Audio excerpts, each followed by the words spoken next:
Hello and welcome.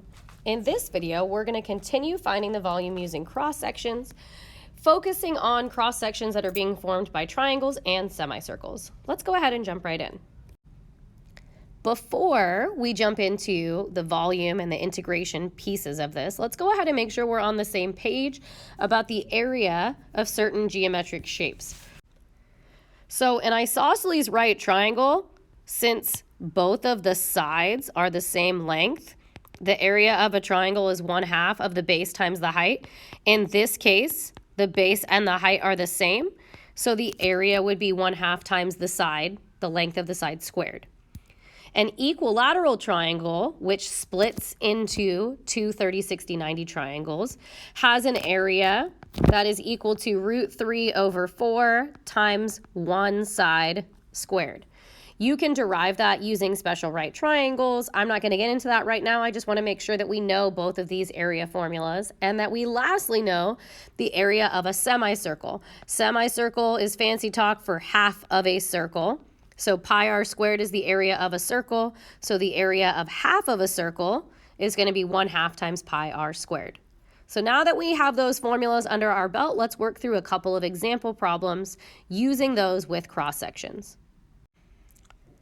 All right, so in the last video, we actually looked at a similar problem to this one where we were finding the volume of a cross-section that was formed with the x-axis, and that volume was using a rectangle or a square. But let's go ahead. Here's our function. Let's do a quick sketch of our function between the x values 0 and 1.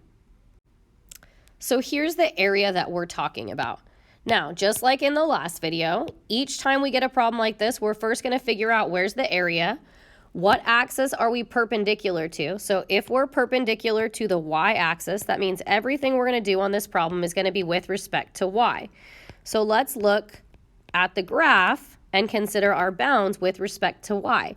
The lowest this graph ever goes is y equals 0, and the highest this graph ever goes is y equals e. So we're going to integrate from 0 to e.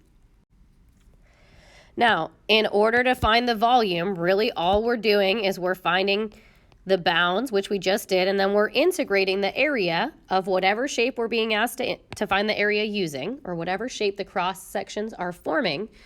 We're going to integrate that area with respect to the correct variable. So the area on this problem,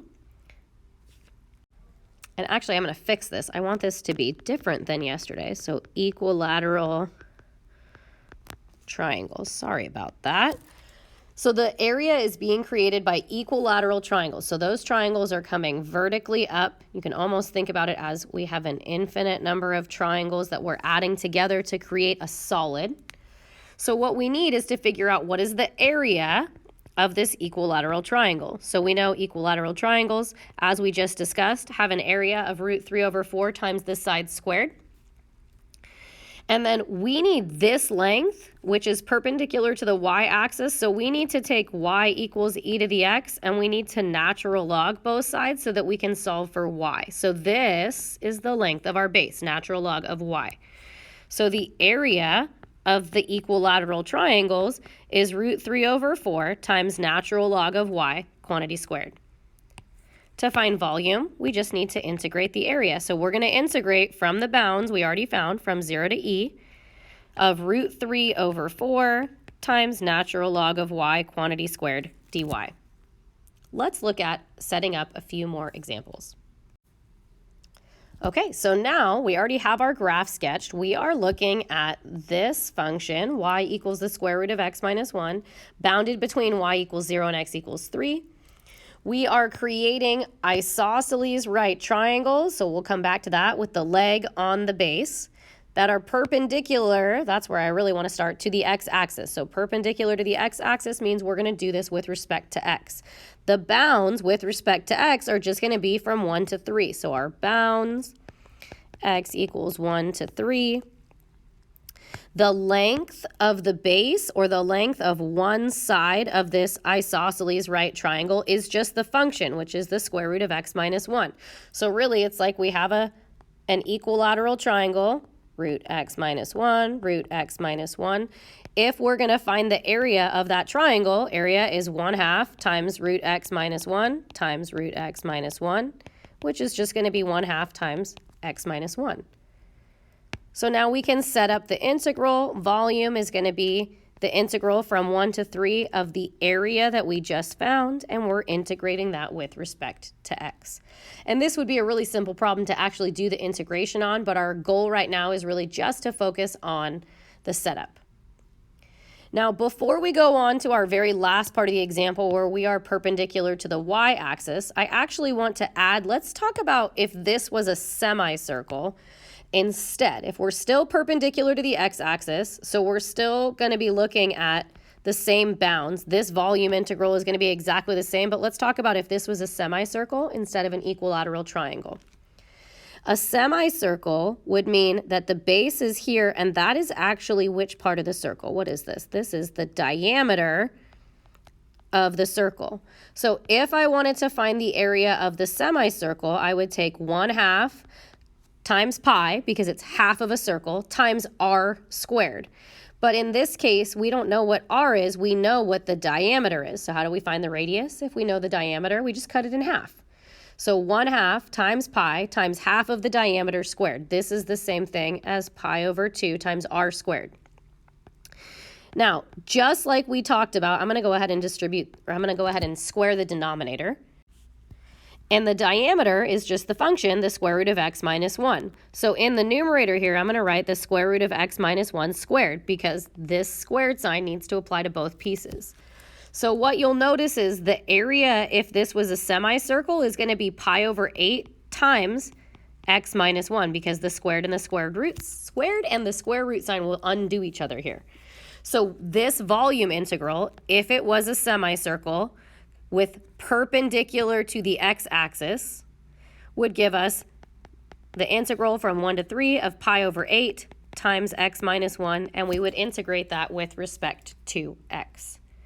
Now we're going to look at this exact same problem, and we're still going to look at a semicircle, but we're going to flip it and we're going to look at it with respect to the y-axis, and that's going to make this problem a little bit more complicated. So as promised, same graph, same image, except now we're going to do semicircles that are perpendicular to the y-axis. So that means all things with respect to y. So as always, let's talk about the bounds first. The lowest that y ever goes is 0.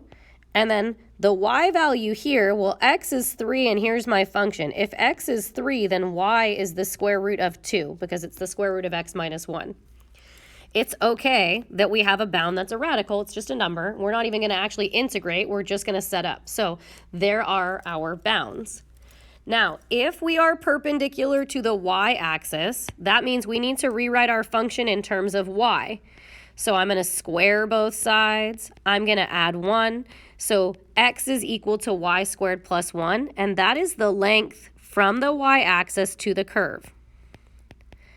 Now this is going to feel a little bit like the big R, little r from the washer method kind of problems, but I want you to see what we want is this length here. This is where our semicircles are going to be. So I'm actually going to label that D for diameter.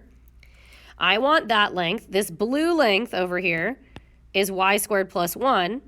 And what other piece of information do I know? I know that this whole length is 3. So how do I find D?